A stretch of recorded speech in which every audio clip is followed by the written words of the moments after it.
Hey guys, welcome back to Odrick Sports. We're here today with Ben Schultz, the head boys basketball coach at Spearfish High School. Mr. Schultz, thanks for joining us. Yeah, absolutely. Thanks for having me. Absolutely our pleasure. And obviously, start to the season. Excuse me, 3-0. That's got to feel pretty good. Yeah, we've come out and competed really well, especially on the defensive end. We got a lot of stuff on the offensive end to clean up, but happy with our start. Awesome. So, in your opinion, and this is kind of our first get together and everything. Let's start by talking a little bit about yourself, and let's just kind of start with your general background and everything, where you're from, and all that. Yeah, I went to high school at Brandon Valley. When I graduated, I went up to North Dakota State, ran track and field up there. Got 2 degrees, came back after graduation. I was at Chester for a year, teaching 4th grade, coaching basketball, track, cross country, and then went over to Brandon Valley, coached there under some great coaches, Brent Deckert and Mike Zur. Learned a lot from both of those guys. My last year I was on the girls' side with Coach Zur, and then saw the opportunity out here in Spearfish and jumped at it and woke up at 4 in the morning, drive across the state to come interview, and then went well, and been here the last 3 seasons, and this is my 4th season here. Awesome. And obviously, over these last 4 seasons, I think you can kind of just see the building of a program. So congratulations on that. You guys are building something special here. What do you kind of attribute to? The first trip to the state tournament last year, you guys have had continued success, and you guys are off to a strong start this year too. Yeah, credit to all the teams since I got here from the start. My first year, we weren't super competitive. But those guys really laid a foundation for future teams to really walk down the path. They're kind of the first through the wall. So credit to those guys. And then every year, our seniors have done a great job of, leaving the program in a better place where they found it. And that type of buy-in to, being a part of something that's bigger than yourself really helps progress a program. So we're getting to the point where, this team, last year's team, can benefit from previous years of the hard work. So we got to keep focused on where we're at, what's in front of us. And, these seniors are doing a great job so far of, progressing the program as well. Absolutely. And I know we touched on the 3-0 start, but, and I know in past interviews we've talked about how, offensive philosophy and just kind of how you want to set things up. How do you kind of see how your team has played against Pierre, and some of these other teams like Aberdeen, and kind of see where you can improve on offensively and all that? Yeah, we're a motion-based offense, and in high school that can look really, really bad at times. It's all about progressing to being unscoutable, where if you want to win in AA in February and March, you have to be able to win out of the half court. You can't rely on points off turnovers. You can't rely on, sets every single time down. Otherwise, you make yourself really scoutable and really vulnerable to being exposed. There's a lot of really good coaches in AA. And with our motion base, I don't know, we've maybe ran a couple sets this year, and it's usually out of that zone that you saw with Pierre. But we'd like to get actions into our motion, whether it's a 4-out, 1-in, or a 5-out. And we want to average 20 assists a game. We've been really close to averaging around 17 to 20 assists this year, which is really good. We're going to have to clean up our timing. Aberdeen took us out of our pace a little bit with how they guarded us, so we got to really understand how to make those reads and to attack it a little bit quicker when teams do take us out of our pace. So that's something that I see that we really need to correct. When they start hedging our ball screens, how do we attack that? How do we take advantage of that? And just kind of cleaning up those things on the offensive end. And we'll keep introducing new actions, some sets, some little wrinkles out of our actions as we go on. But right now, I've been really impressed with our pace. We just need to clean up a couple things.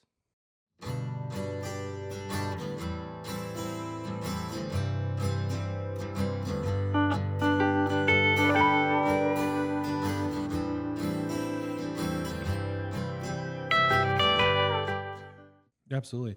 And when you are kind of, scouting other teams and everything, like how are you kind of seeing like how your strengths match up, specifically on that tempo, that pace, but also just with the shooters and the playmakers you do have? Yeah, I mean, it's all about matchups and looking where their weaknesses are, and what I've learned from Coach Deckard and Coach Zerbeck at Brandon Valley with scouting 101 is just cut their hands off and see if they can still eat. Mm, Find out what their well is, what they want to go to. Let's take that away and let's see if they can adjust from there. But mm, as far as scouting, we're just looking for matchups. We're looking for things that we like, guys in different situations where they can be successful with the ball. And with Pier, we got a good look at their 2-3. They came out to Stevens and Central, Rapid City Central, and we got to find a lot of holes in that zone, which I think you saw that we exploited pretty well in that game. What was it, 2 days ago now? yeah, absolutely. And I feel like one thing too is that I've noticed is, and I think this was something we had discussed too, is Dylan Dorn, obviously, a big loss for the big loss for the program, but at the same time, one thing we had discussed is a lot of those other players in those key roles, like a Gibbs, like a in a lot of cases of Evruska and some of those different players step up in that role. But I mean, 3 games in, what is kind of your thoughts on kind of how the team is? I'm again not replacing him, but kind of trying to fill that void, if you will. Yeah, I think this year, Dylan, he was a great player and he impacted the game in so many ways that didn't show up in the stat sheet, which you saw his stats from last year only averaging like, only I say, but 12 points, 8 rebounds, like 2.7 steals, like block and a half, and deflections all over the place, holding their best player under their averages, little things like that. They don't really stick out in the grand scheme of the state, but all the coaches voted him as an all-state player for a reason. And with other guys stepping up, we progress in our lower levels to kind of really hone in on like, where's your role going to be? Let's talk about that. Let's kind of fine tune that. And, our staff does a great job. Houston at the freshman level last year. Then we have Sava coming back for his second year, and Yost's been there with the start. Houston left. We brought back Stevenson to replace Houston at that freshman level. He was on my staff previously, but just really having those conversations of how we can recreate these voids that we had from last season. And guys are really stepping up with their basketball IQ on, sitting down, really being a student of the game and studying the film and seeing where they can impact winning. And I think right now everyone's buying into their roles. You can see that with, very even scoring across the board. And, if we keep sharing the basketball and we keep playing unselfishly, everyone's going to eat in that situation. So credit to the guys for really, really focusing on the basketball IQ part and recreating those voids that we had from last season. When you see a player like Cam, who we'll just, I'll call it for what it is, didn't have as strong as a night against Aberdeen, but came back and played very well against Pierre. When you take players like him and their playmaking ability and they have an off night, but you have all these other weapons that can kind of make up for it, like what's your kind of mindset when seeing a game like that and then seeing a player like him or others bounce back in that scenario? Yeah, and, Cam had a great start to the season. What people don't see, in the Aberdeen game and also the Pier game where he maybe struggled a little bit offensively is he's still guarding at a high level. He's still, getting rebounds. He's still, taking charges and just understanding that you can impact the game in so many other ways than just scoring. And, he's going to be a sharpshooter for us. We're going to expect him to take a lot of shots in our offense. Same with Bevruska. But they also really grew this year in understanding that I'm not going to let this, if you miss 4 shots, that's like 2 seconds of the game, and let that impact the rest of the 32 minutes. So credit to them for really having that maturity and understanding that tonight not be my night, but, I can still impact the game in big ways. One thing I really like about your offense is, in a way, it kind of lets your playmakers, dictate their shots and kind of dictate, the flow of the game and everything. For you guys, how do you guys kind of see and kind of hope that kind of develops throughout the season? Yeah, and our philosophy is, plays don't make players, players make plays. We try to give them areas to and reads to be able to attack. And as long as we're playing unselfishly, we're playing, half second to a second basketball, where we're just moving that ball and driving momentum and letting those dominoes fall. We look at trying to find advantages where, if we pull another defender off of help, that's an advantage. Let's not ruin that advantage by taking a contested shot. Let's get that ball moving. Let's get the defense scrambling. That's what I mean by the dominoes falling, where once we get them on the run, get them on their heels, now we can really exploit them and just find great looks. That's really, I think that's huge, especially when you consider, just kind of being able to distribute the basketball and dictate your offense. As far as you look forward to the rest of these matchups, obviously it's Christmas week, and Merry Christmas to those and Happy Holidays for those of you listening. But overall, when you look at this week and what's kind of coming up after, what are you kind of hoping to see, in terms of development and just kind of in terms of, especially when we get into the meat of the schedule in February? Yeah, I mean, defensively, I think we've come out with a lot of energy. We're forcing teams into taking, low percentage shots, whether that's contested twos or contested mid-range shots. I think we're guarding the three-point line pretty well. I think we're keeping guys, the post players off the block, or above the block, I should say, is where we're fighting there. And, just contesting by being the second off the floor to kind of staying out of foul trouble. In Pier, we were kind of, we're a little foul happy there. We came out with a lot of energy, a little too soft for my liking for a AA game, but we adjusted really well, and we had guys step up off the bench. But as far as like the season coming up, there's no gimme games. Stevens, they play at a really high pace. They shoot a ton of threes, and when you play like that, you can be very, very dangerous. They're a momentum team. When they see one go down, I mean, it could be 4 in a row from 3. So we have to be, locked in right from the start to be ready to match that energy, and also guard that 3-point line and not allow them to get on a roll. But we have. I don't see any gimme games on our schedule. We have to make sure that we're focused every day, and especially with playing a lot of A schools, that we get that 2-point deduction for playing them. So if we drop a game we shouldn't, that's another 2 points. So it hurts a little bit more. So every game is very important because of our schedule, and our boys know that. And what I've seen in practice, what I've seen them on and off the court, they're really focused right now. So we just got to maintain that. And when you look at, 3-0, like we got to move past that, but at the same time, like, are you looking at the rest of the state? Are you looking at how these other teams are matching up, like in terms of record wise? Or are you kind of just taking it one game at a time? Yeah, I mean, as a head coach, I'm definitely looking ahead and seeing how some of the top teams in the state, or what everyone would consider the top teams in the state, and how we can build to beating those teams, as well as staying in the moment and taking care of what's in front of us too. But yeah, I'm definitely looking all over the state and seeing how teams are looking, and looks like AA this year is going to be extremely competitive. So we have to make sure that we take care of what's in front of us, but also we're building and getting better to the point where we can contend with those top teams.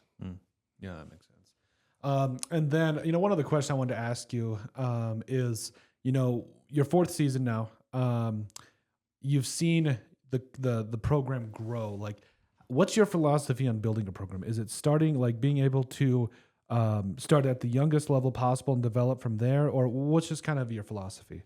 Yeah, and I think with being we're the smallest AA school, and I think there's advantages in that. There's also disadvantages where we don't have the numbers of other programs or the kids to pick from, but we also get to work with our youth all the way from 3rd grade up to seniors, and we spend a lot of time in the off season. Our coaching staff does, developing those guys, kind of get them used to the system, get them excited about basketball. And, we have progressions at every level that we try to identify and try to make sure that we're honing in on. That way, by the time they get up to the freshman level, they're ready to go within our system with what we want, with how we're going to play, having that foundation of the fundamentals that really push our motion. But as far as a culture, it's just, I feel like culture is kind of overused at times where, you know, people don't truly understand what it might mean, but there's just standards and non-negotiables. And if you hold everyone to those standards every single day, making sure that the coaching staff, starting with myself, demonstrates that as well, and having accountability within the program, within those standards, like that's really what drives behavior, which drives, you know, how we act, how we perform in practice and on the court. And I think accountability is one of the biggest things that really drive a culture. And it started with my first year, like I talked about with those seniors, not really having the opportunity that last year's team and this year's team had. But without those guys, you know, being the first through the wall of really changing the culture as far as how we're going to act. You know, we haven't had a technical at the varsity level since I've been here, and things like that are avoidable, and that just comes with accountability and holding people to the same standards. So culture, it's somewhat how you feel, but it's also just culture drives behavior, and culture drives winning. And if we take care of all the little things, then the stuff on the court takes care of itself. Absolutely. Well, Coach, once again, thanks for coming in and everything. Anything else you'd like to add? No, we're excited for the season, and the guys are competing really hard at practice. Definitely our most competitive practices we've had, and we on the road, you know, outside of basketball, I just see, you know, us in public and people coming up and complimenting how respectful and polite they are as a whole, and that you know, that's what we're in it for. You know, really helping them develop into good young men and good fathers and good friends, and being a good boyfriend or husband or whatever it might be. You know, that's what I'm most proud of. So when I see, you know, them taking care of that stuff off the court and also on the court, you know, I'm just really thankful to be a part of it and really proud of them. But we're excited for the season, and yeah, that's it. Awesome. Well, thanks, Coach. Good luck the rest of the way, and we're excited to cover it. Yep, thank you. When you are. This production is brought to you by our sponsors: Millstone Family Restaurant in Spearfish, the Bashful Bison South Dakota Market, MJ Plumbing, Queen City Door, Dana Dental Arts, Superior Water, Legacy Custom Homes and Design, the Golf Club at Devil's Tower, Black Hills Equipment Rentals, the Clubhouse of Spearfish, Good Earth Natural Foods, Epic Garages, Northern Hills Golf Car, Spearfish Building Supply, Hauk Electric, Pioneer Properties, Jake's Collision Repair, American Family Insurance Mariah Duvall Agency, McDonald's in Spearfish, One Way Service Pros, Vacation in the Black Hills, Freedom Builders, Black Mountain Painting, and Woods Heating and Cooling.